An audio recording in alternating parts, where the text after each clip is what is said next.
Oh, I know. That's on the TL. That's sort of like hickory. Well, it's a cucumber.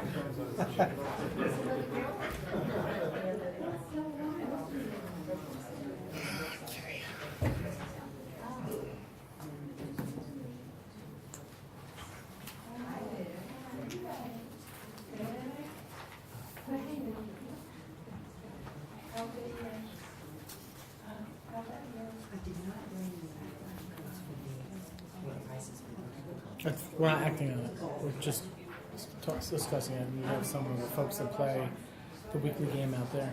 Yeah, no, I did notice. Friday, they were quiet. So she wasn't exposed to the COVID then, or she was? Well, she's been testing and she's not positive. Negative? No, I have the at-home test, so as soon as I found out, I was testing every day. Yeah. Well, I wasn't really want near to make a her. big deal about it, but if she was positive, we'd have an issue here. And, you know, I'm sure it'll be fine. I mean, she didn't start feeling ill till I think Saturday, over the weekend, so I really I didn't see her at all over the weekend. So.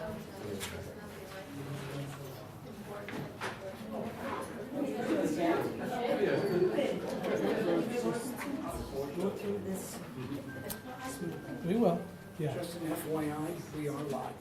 Oh, okay. I started a little bit earlier, just to make sure that the feed was going through correctly. Oh, I could see it popped up. Okay, so just That's important to be know. mindful of What you said. what you say. Okay. Thank you.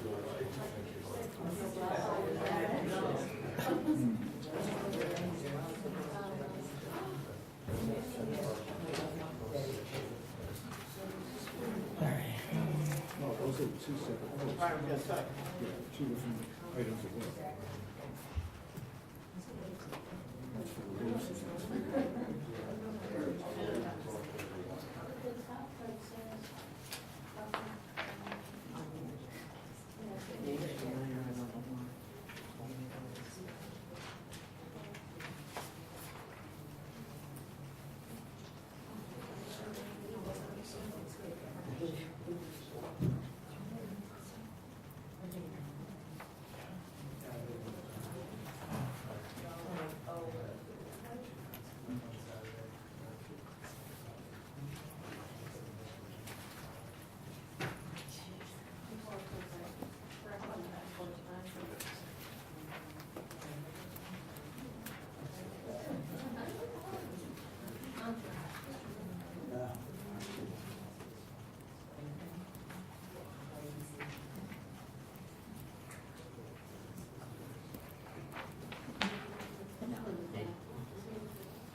Let's call the meeting to order. Stand for the Pledge of Allegiance. Justice for all. All right, first up, is there any public comment on any of the agenda items? No? Okay. Oh, yeah. Oh. Real quick, sorry, yeah, Brandy McClendon, Ron Hudson. I have some comments, I just wrote them down so I don't miss anything.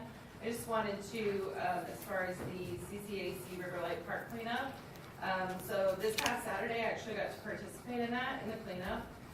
It was the focus on the whole River Light Park, but we had different options, and I decided to focus on the actual pond cleanup because there's a surface level of algae on the pond that is hoarding nutrients, that's taking away from plant growth and oxygen for the fish. So I was really curious how we could,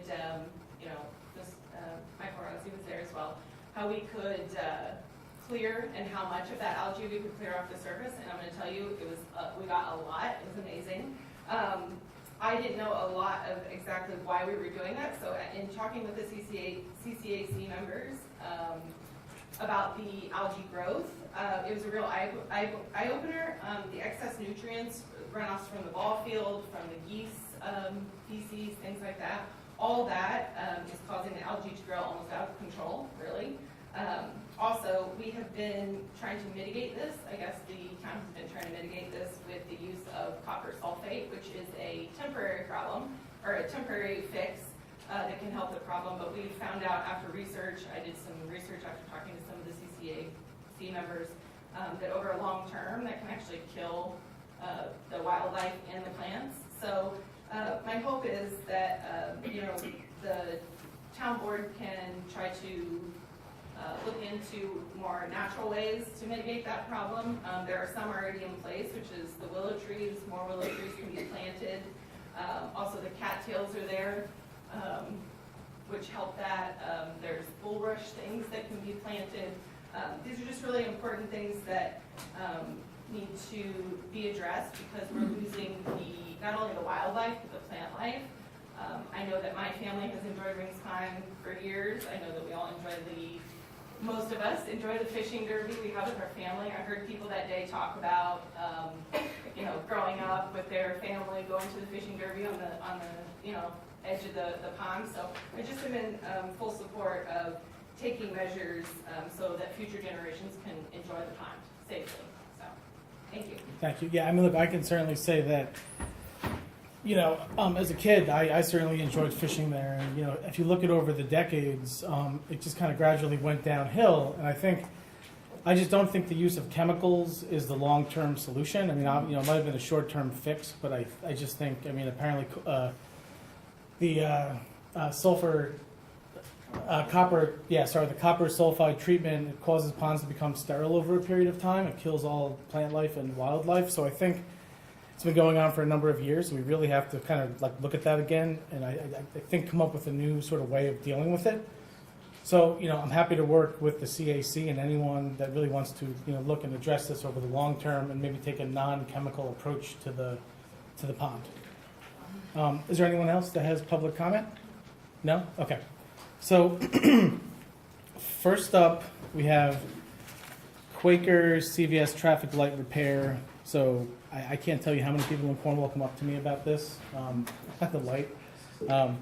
And so we've been looking into this for a number of months now, and we were hoping for a less costly solution to this, but it's one of those things where we're going to have to go to an outside contractor, and there is going to be a cost to this. I can tell you that the highway superintendent, Tom here, he's been looking into this.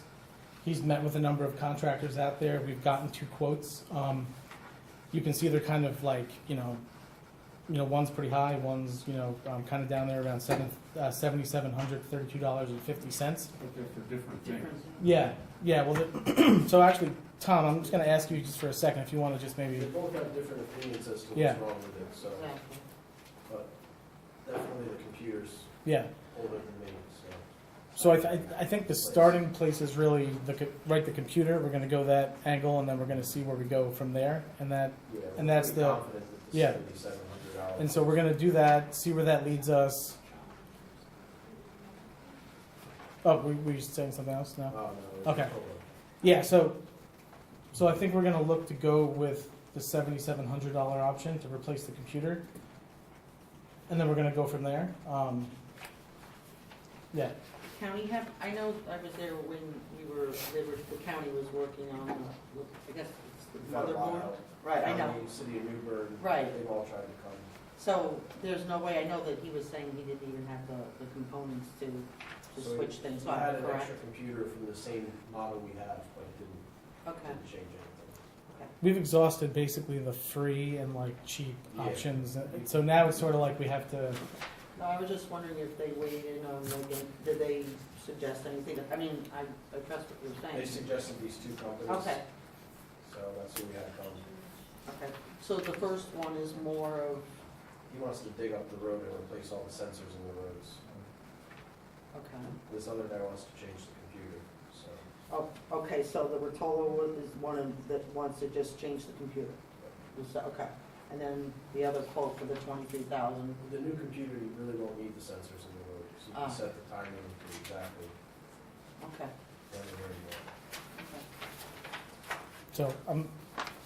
So I think if the board's in agreement, we go with the Rotello Electric and we replace the computer. We see where that gets us. Unfortunately, it's going to cost money, but it's one of the most important lights we have in town. So we need to. I just think digging up the road again. It's, No, I mean we don't know. It's a ball group.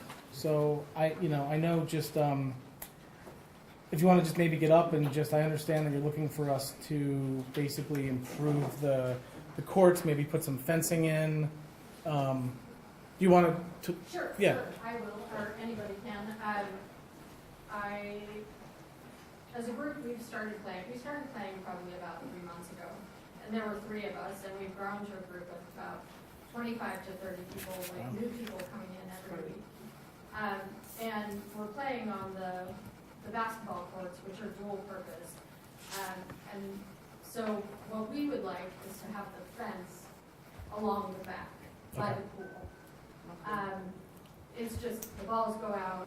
Also, it would be, I mean, we decided we should ask for what we could and then we'll see what happens. Sure. But it would be really nice to have some lights. They are on the basketball court, but not facing towards the pickleball courts. So lights would also be nice. And a fence at the gate where a fence or some sort of barrier.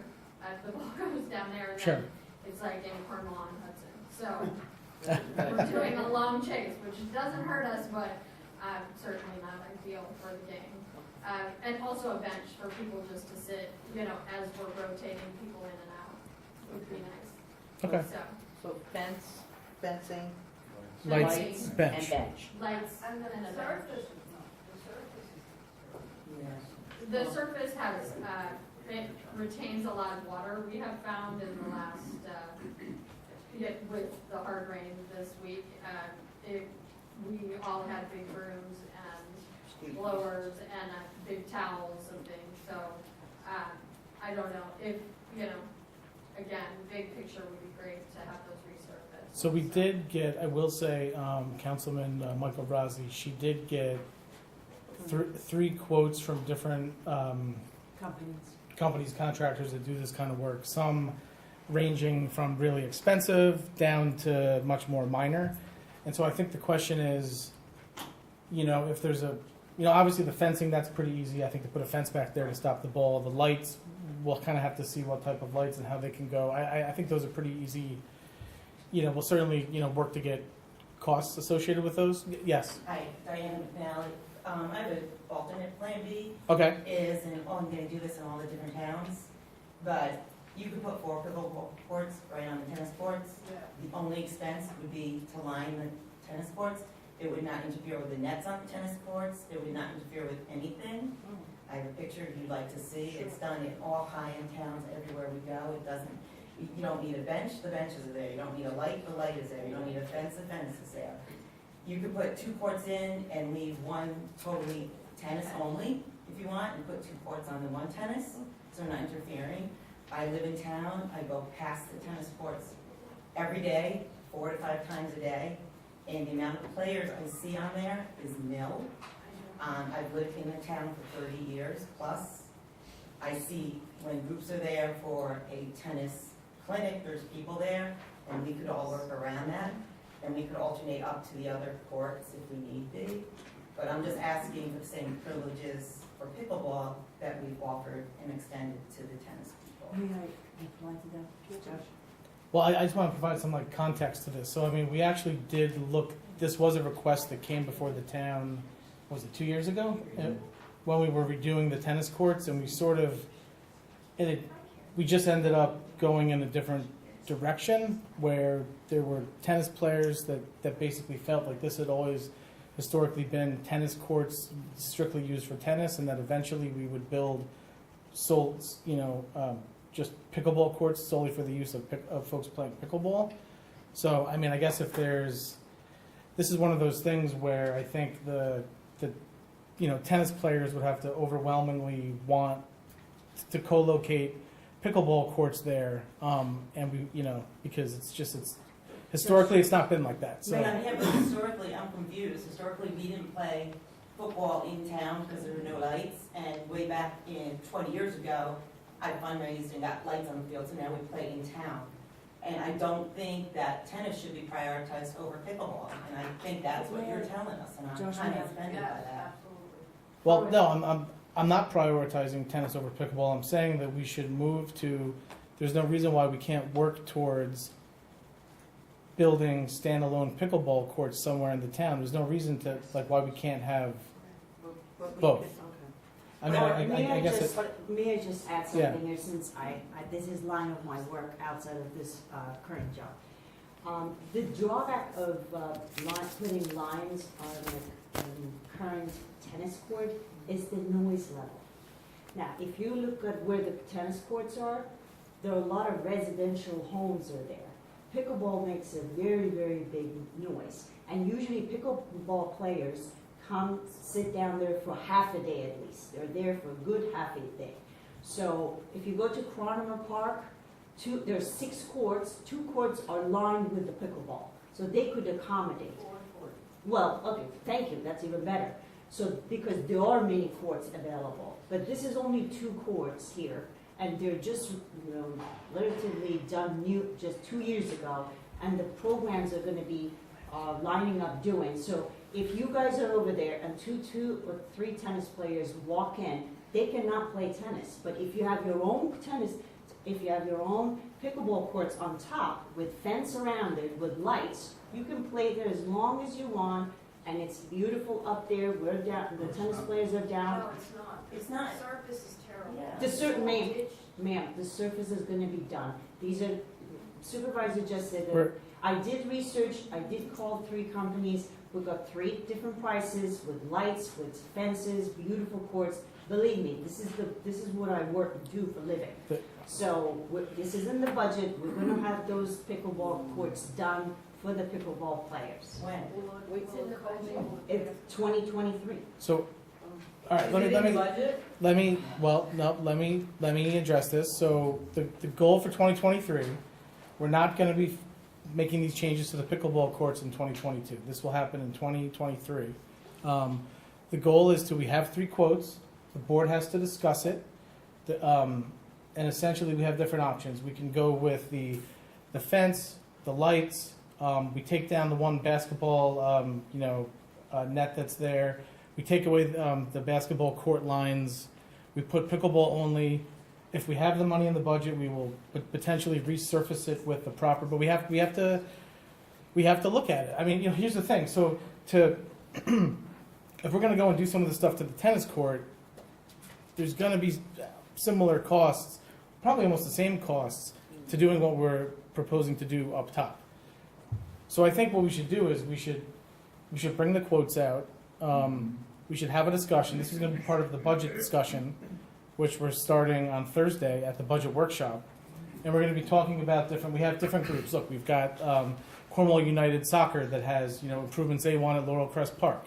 We've got the pickleball group, they want changes. We've got this group, they want changes. And so we have to have a discussion in the context of the budget to see what's possible. But, I just think that as far as, I think we're going to need, before we consider making changes to the tennis courts, because we looked at this 2 years ago, I think we need to hear from the tennis players in town as well. I don't think we can just go Because right now we've got the pickleball players, but we need to hear from the tennis. I'm saying we need to hear from the tennis players who have historically used the courts. So now we have, pickleball is all of a sudden a popular sport now, and people are looking for us to build courts and to add this. And 2 years or a year ago we did that. It was a temporary stopgap measure. So now we're going to look for a more permanent solution. But that's sort of where I'm proposing to go with it. As a recreation department liaison, my goal has been to add activities, extra activities to the community. So by putting lines on a tennis court, you are actually, in a way, being occupied by only pickleball players. So tennis players can't play. But if you have your own brand new resurfaced courts, 2 courts up there, you can just be happy up there. The tennis players or kids or whoever, mom and dad want to come and hit, they could just, those needs to be available. And you cannot combine those, but you will have 2 brand new, beautifully done pickleball courts up there. Just wait. We're in October. Soon it's going to be ice and snow. Nobody's going to be out there playing pickleball. Sportsplex has pickleball courts right there. I work there part-time, so I know that. Wintertime you can refuge there, and spring comes, we hopefully get the pickleball courts done. But have you looked at the basketball courts? Because you're taking away, where you propose to put that pickleball court, you're taking away the only full court of basketball there. Those kids. Well, no, that's The not. other 2 courts are not full courts. Ma'am, when I That's- brought 3 companies here, I didn't ask them just go on your own and find the courts. I actually made I didn't time. want you to get sarcastic with me. No. I'm just saying that I know exactly. Don't, just, you can speak to me like an adult. You said that I wasn't there. Just No, I correct me. did not say that. I said I was there. courts. The courts, the pickleball courts are gonna be up there, and they're gonna be done. Now you're changing your request. No, I'm not First it was changing my like- request, I'm just saying that you don't wanna inconvenience the tennis players by the tennis courts, but you gotta take into account the basketball players that are up there on Saturday mornings using the 1 court that we're gonna take for pickleball. I'm just saying. They're gonna be 2 courts. Montgomery, I don't know if you're familiar with Montgomery, 4 brand new pickleball courts in the senior center. They're state of the art. I am trying to put 2 state of the art facility for pickleball players in our small town, a population of 13,000 people, all right? So we're gonna do our best to accommodate tennis players, kids, and everybody, as well as the pickleball players. May I say something? Please, go ahead. Okay. We're looking at a budget, we're talking about going over the tax cap, things like that. I see this a little different, and the fact is that I think we should look at it from all angles, because we're gonna have to, in this budget, and we're looking towards a recession, we're gonna start looking at, you have to work with what you have. So I would like to look at all of them, let's look at the prices and actually have like a well-informed discussion and make the best decision for everyone. And I do feel that way about the basketball courts. I see a lot of kids up there playing, and just to kick the kids off, I'm very protective of that, because I talk to a lot of the kids, and I don't want them to be kicked off just because of it. So I would be open to just looking at it and seeing, what's best for everyone in the community. Yeah, I mean, I don't think anyone's proposing to kick the kids off. I think we want to have a global. Right, but I want that in mind. We want to have everything. we want to have a global conversation, because Exactly. we don't have, our rec facilities are insufficient for the needs that we currently have in the community, and so we're currently looking at a master plan of Riverlight Park to add the facilities that are needed. And so, look, I can tell you that when I go up there, oftentimes I see empty basketball courts, but then there's times when I see kids there. It's kind of like a mixed bag. I think as far as the improvements to the pickleball courts, I think, look, we've got 3 different quotes of different, top, middle, bottom. We have to have a discussion in the context of the budget, which we would like to do. So I think just allow us some time to figure this out, but we're not going to forget about this and go away. Yes. Yes, So- Jeff. I know this is a very heated discussion, and we can see that. You hit the nail on the head when you said pickleball is now the game of the, at this time. I think it's way more popular in this area than tennis is. The tennis players might be offended by that, I don't know. But, you had also mentioned you're trying to get state-of-the-art pickleball courts in our small town of 13,000 people, but, you'd be interested to know that people are showing up to our games from out of state. We had somebody last night from Texas play at the courts. People come from all over the area to come and play here because there are limited facilities in the area. I mean, I don't want to get into other discussions about other things that this town is lacking, like bicycle trails where people have to ride their bikes in the streets. That's for another time. But, you know, I don't think we're asking for a lot because this is one of the most popular sports in the country right now. I mean, you go to other places, other states, some of these communities have 10, 12, 15 pickleball courts, not just one or two. And a lot of people think it's a game for seniors only, you know, which is totally false. This guy right here in front of me is not a senior, and he plays with us all the time. So, you know, I think people have the wrong understanding of what the game actually is and how, you know, how popular it really is. Yes, sir. My name is George Godley. We lived here for 40 years. We started this thing 2 years ago with a petition to commingle pickleball with the redoing of the tennis courts. And we waited for that. It was poo-pooed by the board. Can't do it. So they came up with this temporary solution up there. But I would suggest that you at least give it a chance to commingle. It's very cost effective for the community. It's just a matter of putting down some lightly shaded lines that it's not going to bother the tennis people. And if you could do it with just half the courts and maybe have assigned hours, you can at least give it a try. You wouldn't have to bother with no fencing. You would have the basketball for all the kids, and you keep all people happy. A lot of the communities are doing this, where they commingle. And I don't see why Cornwall can't do the Look, same. I mean, I don't know that there's a big tennis. I think the board's open to a global discussion around this issue. I'm just going back, we looked at this 2 years ago, and we had the temporary solution, and I'm willing to have the global discussion, but I think we need to invite in the tennis players so that we're all sort of talking about this, and we don't just, you know, because right now we have, you know, a dozen or so pickleball players in here. I just think we need to have the discussion. I mean, I don't play either sport, so to me, I just want to make the residents happy and be able to provide, you know, access for both of these sports. So yes. I think that you also have to consider that the proximity of that basketball court to the two pickleball courts, you know, I fear for my life because those kids play intensely, and that court is loaded with kids every night that I've been there for pickleball. Just pick up games, but not just one or two kids, like full-on organized, we're all going to meet and play basketball. And their ball comes into the pickleball courts, and our balls go into their courts, and they run after, and we run after.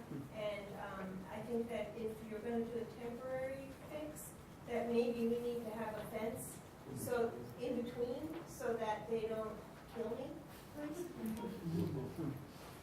Yes. In addition to that, I don't think anyone mentioned the need for nets, permanent nets. Oh, you want permanent nets? Yeah, right? I know, nets. the I mean, temporary ones, yeah. Yeah, So- because that, otherwise, not just anyone could go up and play.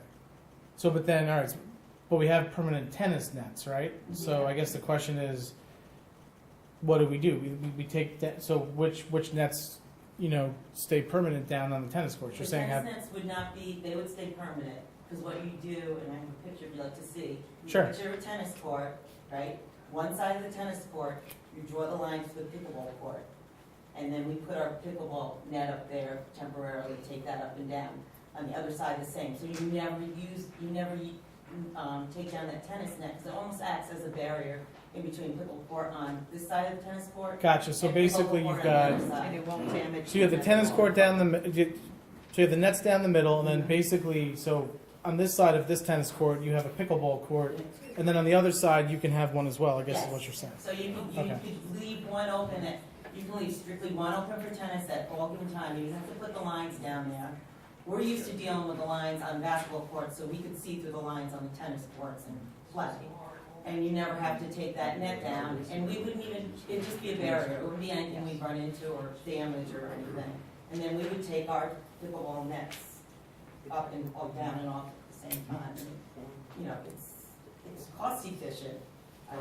It's the most cost efficient thing to do right now.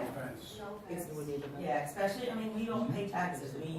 You don't want to go over the budget cap if you have to. We don't want you to go over it. I mean, well, there's no way not to go over the tax cap and retain the services we have. But as far as far, I mean, look, if we look at taxes, like, we're $4.20 out of a dollar. The school district's 26. So we're kind of the cheapest, I think, in terms of taxes. We're the,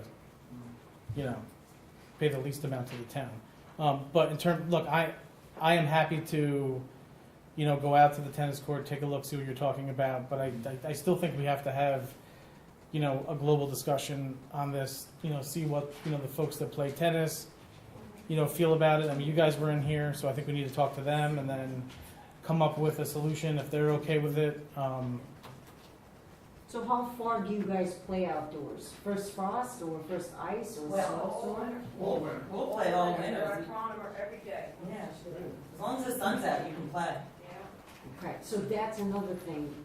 If you guys are playing if there are lines and you are playing there every day, so that limits to anybody who wants to spontaneously walk on tennis courts and play tennis. You see, you guys can play anywhere, but tennis players can't go anywhere else. Well, if you put one court with a pickleball court lines on it, and you leave the other tennis court strictly for tennis 24/7, then that solves the problem. We only have 2 courts now. We're not asking for 4 courts. Correct. We're saying if you just do 2 courts, and then you'll always have your tennis court. I have actually taught on Chronomer Park tennis courts, and pickleball players are very particular about the tennis balls rolling on the middle of the Every day. Every day we're there. Okay. There's never. Yes, Nancy. Two things. One, I would suggest that perhaps you consider doing like the school district has done and hold a community forum. Because this way maybe you could get some positive dialogue and have it structured.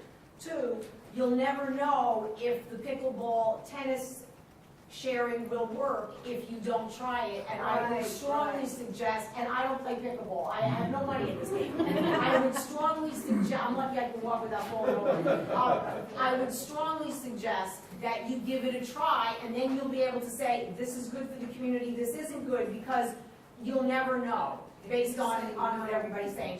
I would just suggest you give it a shot during the rest of this short season. Did you also notice what I said at the beginning? The noise level from pickleball is quite significant compared. It's not about neighbors. Josh's supervisor's office is right up there. He's All right, gonna hear bang, bang, bang. So bang, I think the best thing to do is we should find a time when we can go out there one day, in the next couple of weeks, see what you're talking about, and then maybe at the next meeting, or we can try and see if we can. I don't know that we can have a separate workshop, but yeah, I mean, Monday, right? You play yeah, which one? we'll What time do you play this Monday? We play Monday, Wednesdays, and Fridays at like 5:15. Okay. yeah, we'll all right. What'd you say? Monday, Wednesday, Friday? Yep. 5:15. And how long are you guys there, from what time to what time? Until it gets dark. Yeah, Six there you is go. the lights. Yeah, like That's- 6. Well, I mean, it's good to see how they're using the court. Yeah, we're not there long because we don't have the lights. I think if we had lights, we wouldn't be playing till 9 o'clock. Sure. Okay, so I can commit to coming out there with you guys, seeing what the tennis. You can play. I'm sure. I'm happy to play. Yeah, I mean, okay, yeah. So let's work on doing that, and then we'll figure out a way to get feedback from the tennis players and other folks that use the tennis courts, and let's see if we can work around a solution that's gonna be cost effective and work for everybody. Does that work? Okay.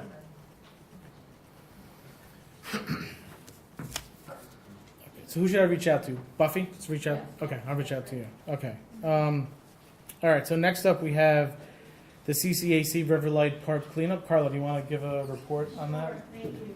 I'm sorry, I don't think my presentation is going to be as interesting as pickleball, but I hope it is a little bit. So here we go, and then we'll start over here. Okay. So this is just a short little memo that I wanted to share with the board because a picture is worth 1,000 words. So this past Saturday we had a cleanup at Riverlight Park. It was our first ever cleanup at Riverlight, and we had 39 people attend, about 10 kids from the school district, Boy Scouts, and high school, middle school, and elementary school, and it was a really great event. So I wanted to thank the supervisor for supporting the cleanup, and I'll talk a little bit more about that. And also our CCAC liaison, Councilwoman Michael Rossi, as well as Buildings and Grounds for picking up the waste that we collected. My estimate is 1,038 pounds of waste across 46 bags of algae, weighing approximately 20 pounds per bag, 14 bags of trash, each weighing about 7 pounds per bag, and 4 bags of recycling, each weighing about 5 pounds per bag. The trash was collected along the back of the park, where there's apparently kids like to go and do stuff, and they leave everything behind. So we got a lot of those bags, but one of the other focuses that we had was the pond. As we all know, during the summer, the pond gets all that algae. It is the talk of the community, right? And so we wanted to, I wanted to thank Supervisor, that's okay, Supervisor Wojciechowski for giving us the go-ahead to do a test cleanup along the edges to remove the algae. Because we wanted to see how easy it was to remove it, because the algae causes a lot of problems. Right now the pond is going through what's called a eutrophication process. I hope I said that right. I always have trouble saying that word. Okay, sorry. The little bell is making me think I'm late for time. So what that means is that as nutrients enter the pond, it's creating this algal growth, and then when the algae dies, it sinks to the bottom, it lowers the depth of the pond, it removes oxygen from the pond for the aquatic life that lives there, and it makes more nutrients to create more algae for next year. So we wanted to see how easy it was to clean it up. And it's actually pretty easy because it's weightless, pretty much. So we use common rakes, just household rakes to remove it.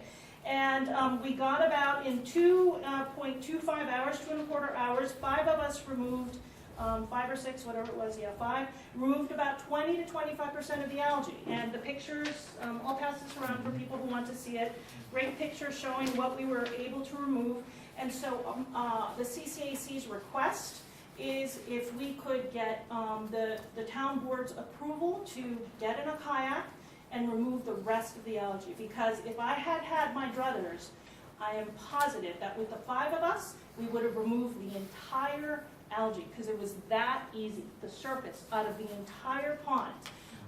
But of course we wouldn't be able to, because you can't walk out into the middle of the pond. The bottom of the pond can get really soft, and we're not going to do that. We were only along the edges where it was perfectly safe, as approved by the supervisor. So that is our request for tonight, because we would love to remove that nutrient load that's going to sink to the bottom and only make it worse for next year.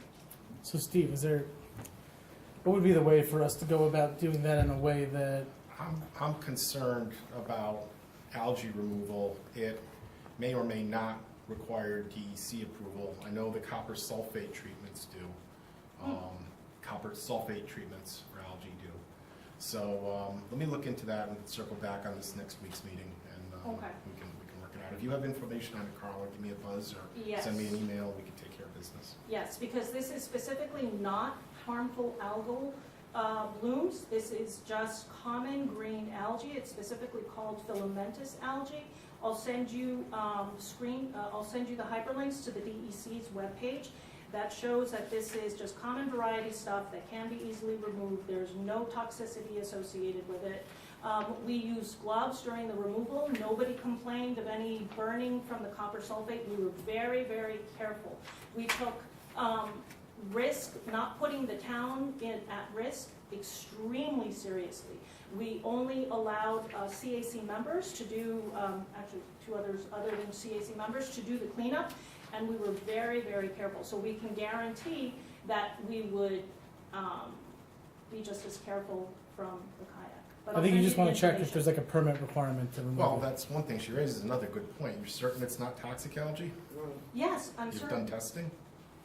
You can tell, I'll I send you the know it looks photographs. different than regular algae. I I'll get send that, you, but I'll I send mean, you the photographs. Before we It start is- having volunteers go and No, scoop this it is up. not harmful algal bloom. Harmful algal bloom looks like paint on the surface of a pond.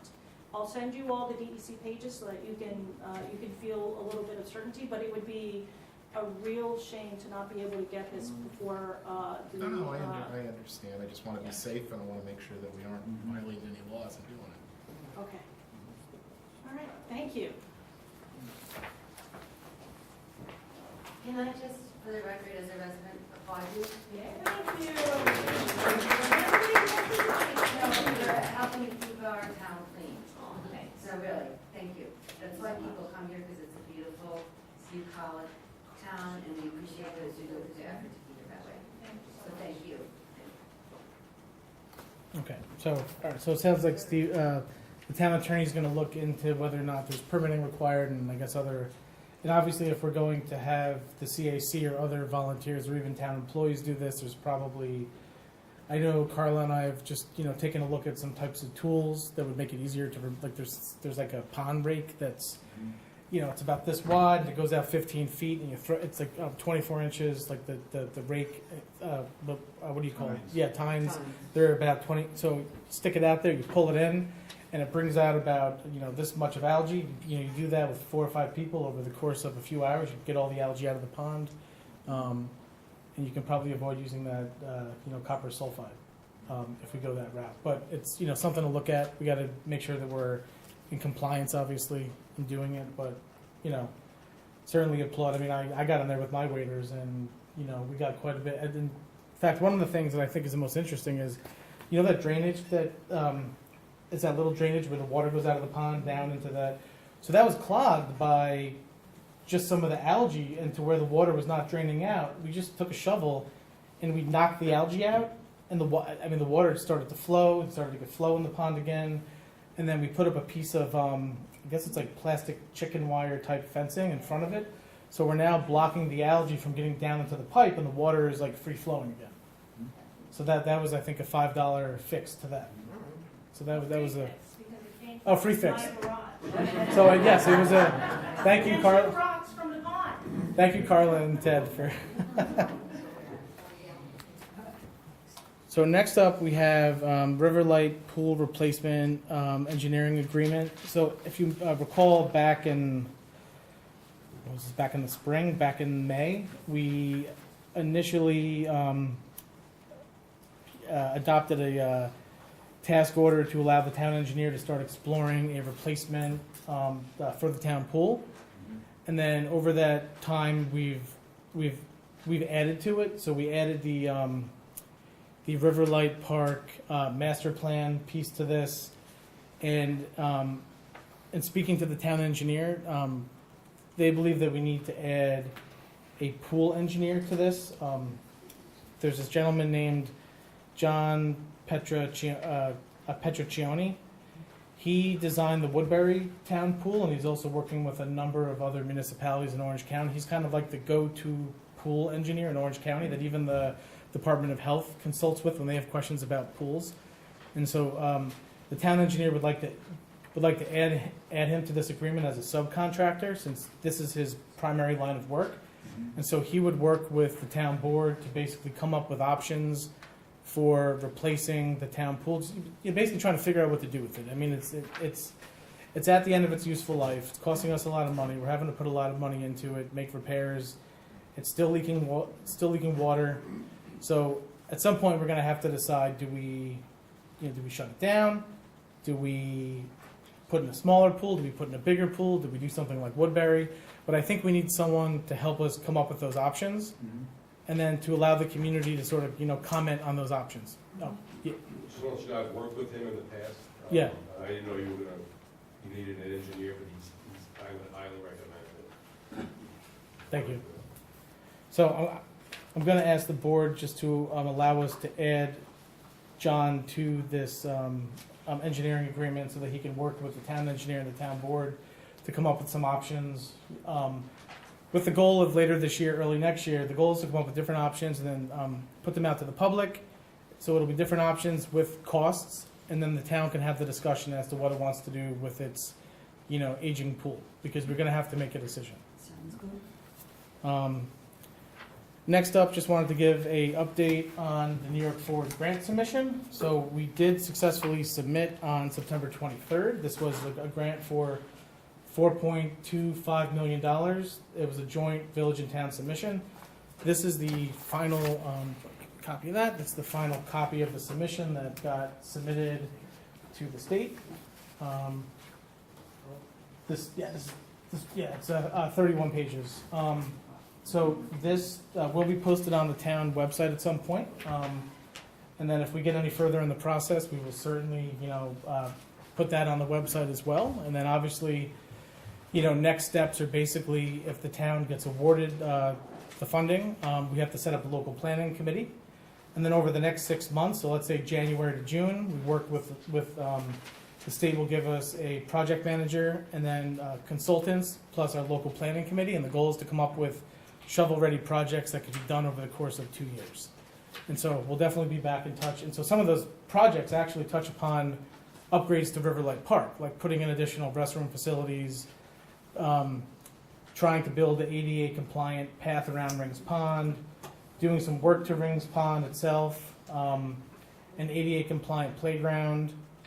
Yeah, there may be other things we can put in there. We can certainly explore other recreational options, but with the local planning committee, we'll be looking to get public feedback. And so, like we did before we submitted the grant. And so certainly if other, like, let's say pickleball or other options should happen to, come up, we can certainly discuss this and see if that's something that the state will allow us to fund. I mean, they're very particular about the types of projects. Like it has to be, anything we do with the money from this grant, it basically has to be good for the community, but also good for visitors too. So we would have to figure out like how we could fit different recreational amenities into this, but I'm sure there's a way. So that's New York Forward. I don't know if the board members have any questions about the grant submission. I think as soon as we hear anything, we'll certainly keep everyone apprised of information. I'm very optimistic that we're gonna get it. Oh, I hope so. Put it on the record now.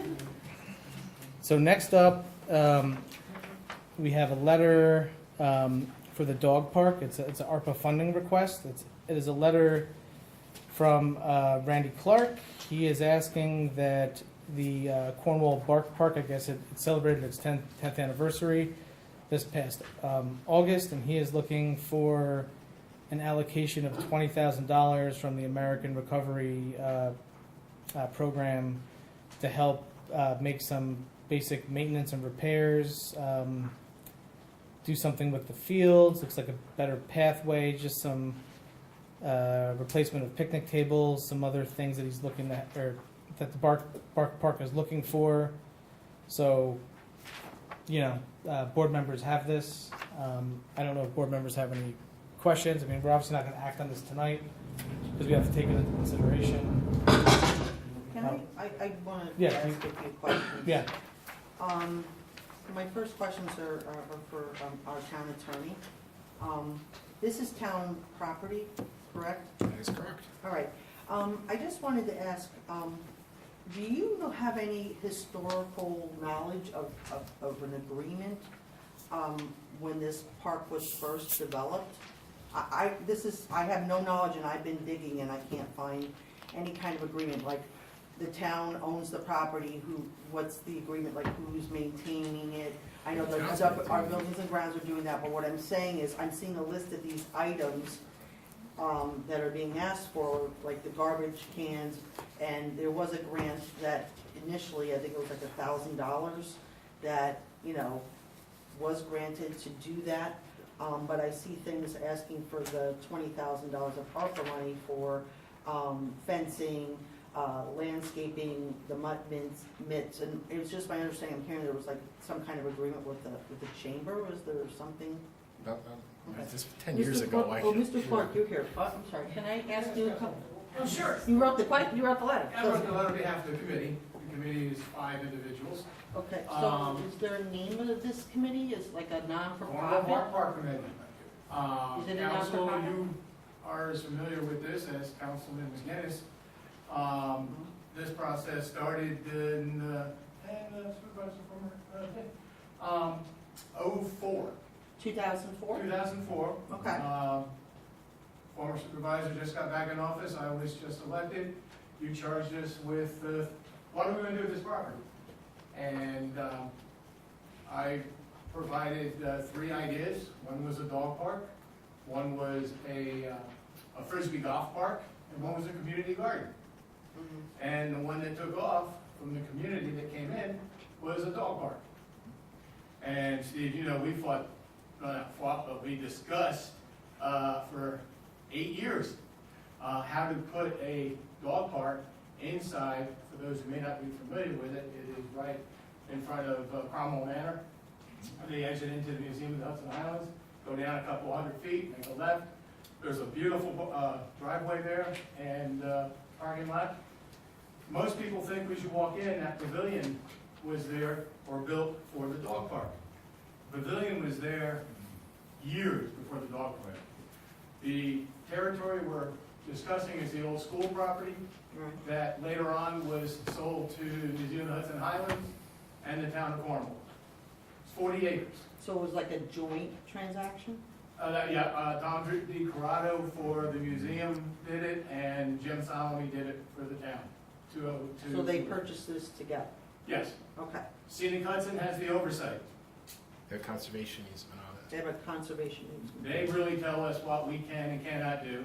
They also gave us marching orders to put a full road in up into the meeting house at the Museum of Hudson Highlands. Luckily, with former Supervisor Ardezzo, the town board, we said, no, we're not doing that. So through negotiations, we had to put the pavilion in. That pavilion, totally sidetrack here, had to be made of wood from the Adirondacks. Took a $10,000 or $12,000 project and made it $36,000, $37,000. But what that is, that pavilion has nothing to do with the dog park.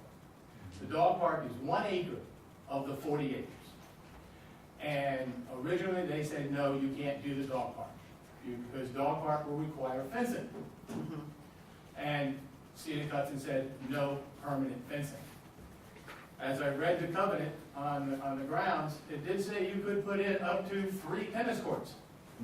Yeah, now we're back to tennis. Funny thing. But if you look at this dog park, it's a grade of probably 30 degrees, and that's why one of the requests is to open a better walkway. So the public got behind it. We started fundraising, and no community town funds have been used for this park, and this is the first request for that. So it's a 1 acre dog park. We saw that you could put tennis courts in there, and they kind of agreed that you can't play tennis on a hill without fencing. So they gave in and allowed us to proceed with raising money and put in a 1 acre dog park. 3/4 of it is for large dogs, 1/4 is for small dogs. Over the last 10 years, in my letter it says it's probably the most used public park year-round that we have. And if you go to Jones's, you go to Cromwell Manor, you go into the museum, just look to your left. Almost always there's 1, 2, 3, 6 cars there. I went out and put mutt mitts in today. Those mutt mitts that used to be $75 for a box of 6 or 7 of them in there with 25 in it are now, brought it, $135, just over the last 10 years. Inflation has really distorted. I was amazed to find one of the green mutt mitts dispensers that I talk about replacing, completely graffitied over. The pavilion used to have eight picnic tables. It had nothing to do with the dog park. I just made that comment to say maintenance on the town part is a little lacking. There's 1 picnic table there now, and it's pretty much hand carved and initial, and that. There's a whole bunch of garbage chairs sitting next to it. So they've gone somewhere. There used to be plenty of garbage cans. Well, oil cans that had tags in them. But they work. Now there's only 2. And not one where it really needs to be is in the parking lot where you have a mutt mitt dispenser. So people use the mutt mitts, then just put them on the ground. And there's no place for garbage. And that's in the parking lot. Again, that is not really what I'm talking about with the dog park. But I'm just trying to wrap around this.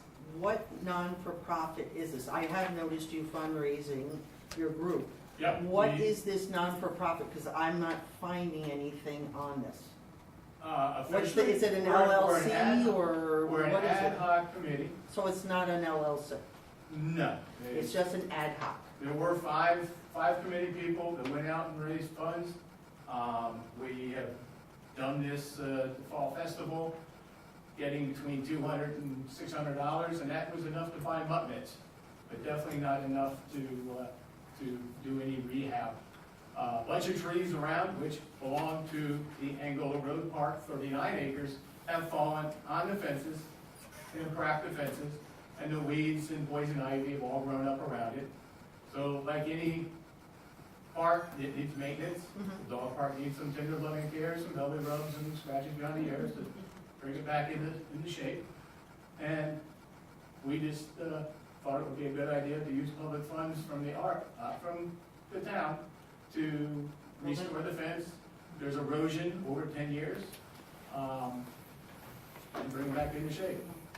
I think that, you know, when we're looking at ARPA money, I'm also thinking about drainage, you know, with the people that have been impacted on Hasbrook, those areas, Continental. I would like to talk with our buildings and grounds and have them go out and assess what the problems are and what they can do. Because this is where I'm looking for this agreement, like, the town is responsible for maintaining the structural And I things. believe the chamber is responsible But for the some I things. keep hearing Yeah. things of the chamber, and it's very, I just want to know, like, what was this agreement? Because there's no The historical. town has no responsibility except to mow the grass, which was in the covenant. You have to go back and forth between the scenic Hudson covenant. They So had what, to Scenic dig, Hudson? scenic Hudson covenant of Angola Road Park. the official name of it. Oh, that's the official name of Well, that's the 40 acres. The Cornwall Park Park is 1 acre inside that. Right. And what you see getting mowed out there, basically is in the covenant that it can only be mowed twice a year, once in the springtime, once in the fall, specific dates Okay. to protect whatever ground animals are out there. But in what gets mowed is in the covenant, and it has nothing to do with the rules, regulations of the dog park.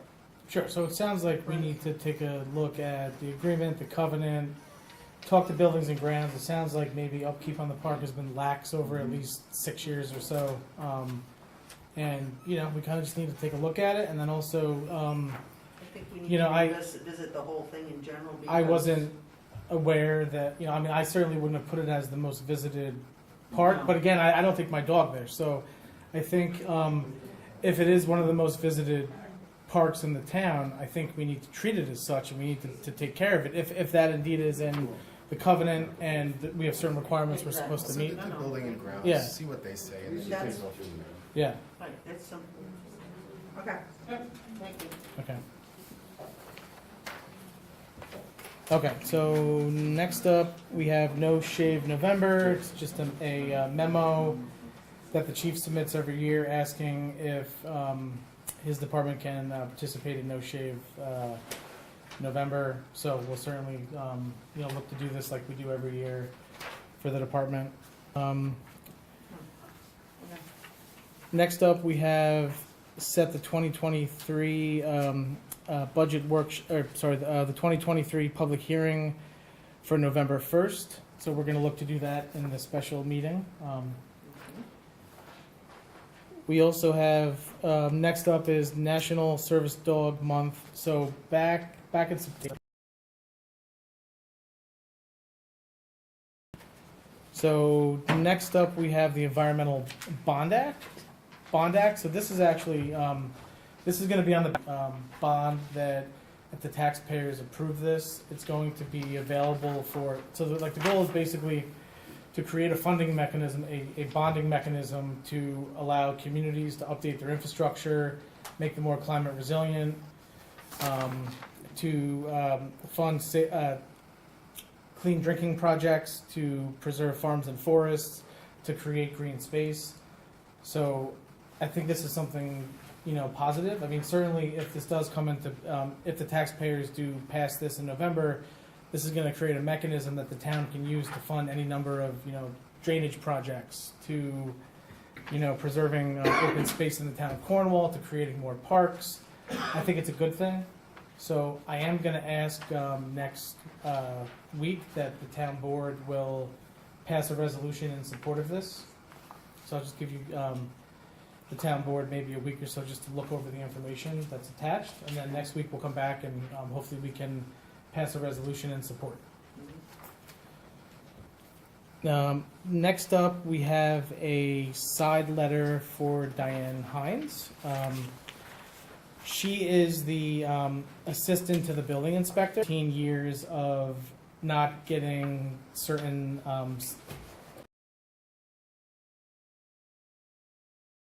negotiations. Will compensate her for those extra tasks that she's been taking on. And actually, quite frankly, she's been taking on, for many years. So we're going to be looking to salary is effective the first pay period following the approval of this side letter. So I'm going to ask the town board to act on this, and unless they have any objections. I mean, and also, each department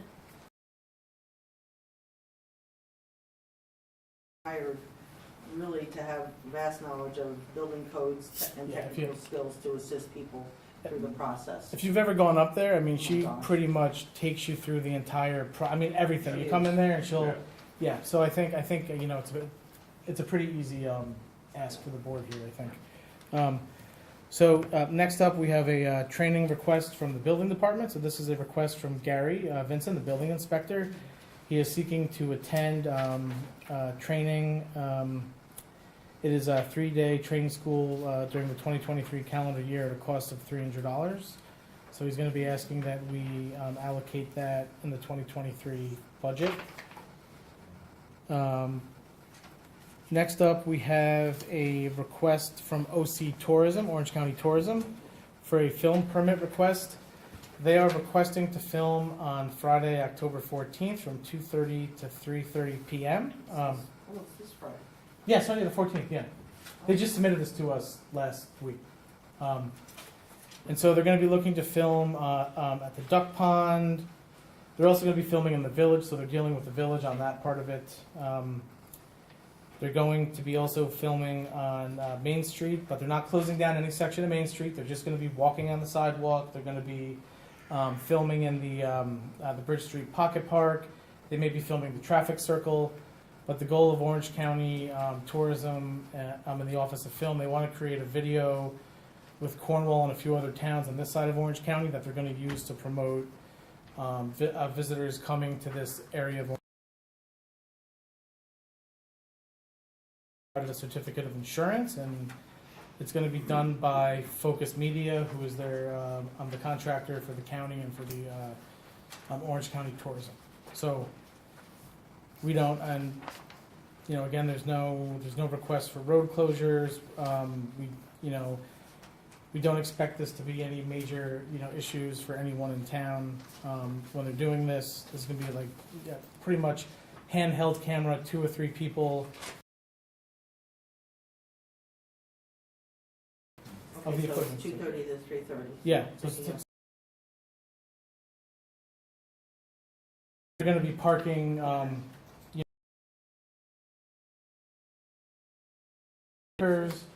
Or they're going to be talking.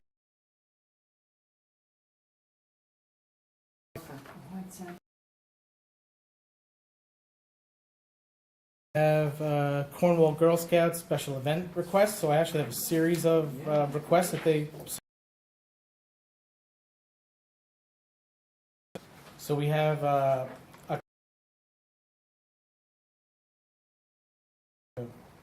the Scout Cabin 4.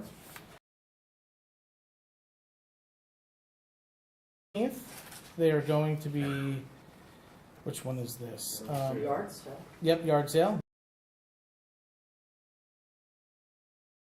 And then we have every year they do the trunk or treat, which is out in Town Hall parking lot. Halloween. So I would ask that the board, when we get to that, approve that later. Appointments to different committees. So we've got Carrie Miller to be appointed to the Main Street Beautification Committee, and then Sally Hildebrand to the Youth Committee. So, are there any public comments on any of the, sorry, just any public comments in general? Yes. Felicia Lecce, Miller Avenue. So I have just two quick comments. One, the concern with some of us, it was put there and we took down the mailer. That's not over the bridge to make it up. And the other thing is, as a retired government employee, when we had people on committees that, hearing we don't have,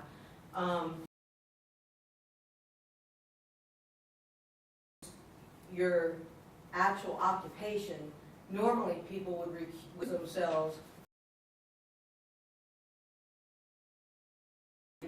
I have to say that because as a former government, fair to the community if we are only looking at our interest and or, you know, talking about so, and you know, I feel bad for the folks who are talking. My cousins introduced me to it a couple years ago. Use the play. Just my point of no cost to the I think it's important that we give feedback. What do the teenagers want? Do they feel like, you know, interesting to figure out how do we take what we got to do here?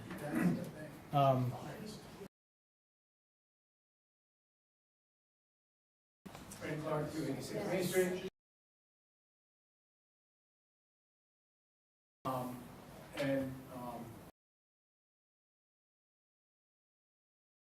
Cost effective, and you gotta understand it is worldwide. And it's, oh, you can't put, hopefully, it's phenomenal. It's not. 2 years ago. You don't need a D. That close to heaven someplace. Exactly. And they made,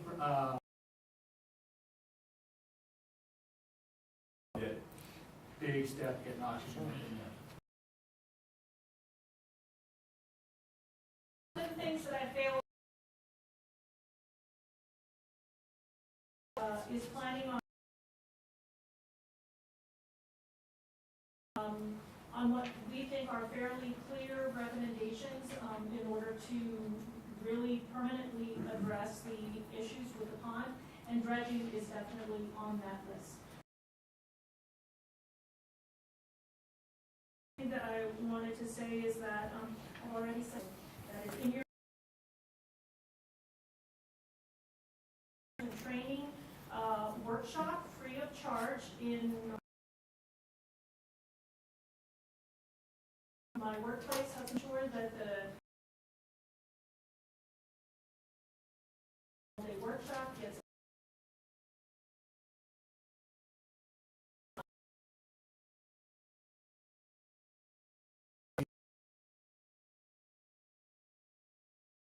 to put towards dredging in 100 years, both. But look, I mean, but look at Rings Pond though. A look, you know, long term. One point to make with the West